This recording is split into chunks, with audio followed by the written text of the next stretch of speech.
Have you ever wanted to look like your favorite superhero, but lack the tools necessary to build a physique like them? Well, worry no more, because today I will show you how to build muscle from a physics perspective. I will explain this process at 3 different levels of complexity. We will begin with a simple explanation of this process.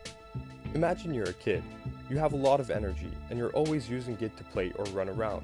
When a person is trying to build big muscles like Superman or Batman, or even the Incredible Hulk, they will use that energy to perform exercises that they find difficult, such as lifting heavy weights.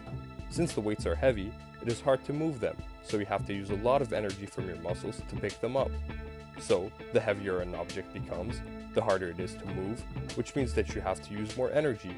And if you're using more energy, your muscles are working harder. And the harder they work, the bigger and stronger they become.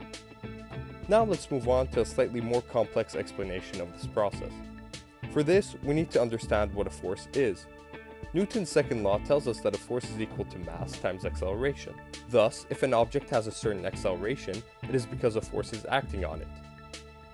We have all heard of this mysterious force called gravity. It is one of the many forces acting on us every day, and is the reason why we stay planted on Earth and do not float into space. Usually when we refer to gravity, it is the gravity created from the Earth itself. It is a force that is pulling us down at all times. Thus, when you lift a heavy weight, you are effectively trying to combat gravity by applying a force on the object that is greater than the force of gravity. Now another concept we need to understand is work.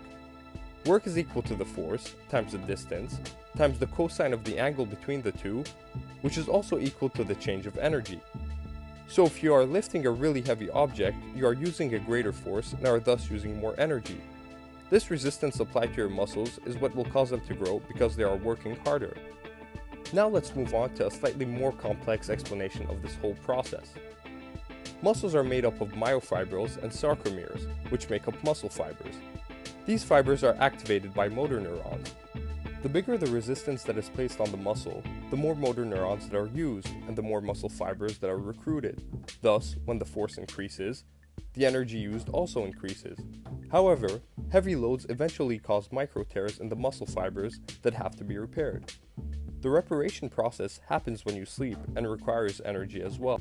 From thermodynamics, we know that energy is not created or destroyed, it is only transformed. Thus, to obtain the energy needed to repair your muscles, you would need to have an energy surplus in your body to account for this change. This can be done by consuming more food, since that is where we get our energy from, and this will lead us to be in a caloric surplus, and thus have the energy needed to rebuild our muscles and grow. Now that you understand the physics behind this process, it is time to start applying it. So hit the gym, lift some weights, eat and rest well, but more importantly, have a nice day.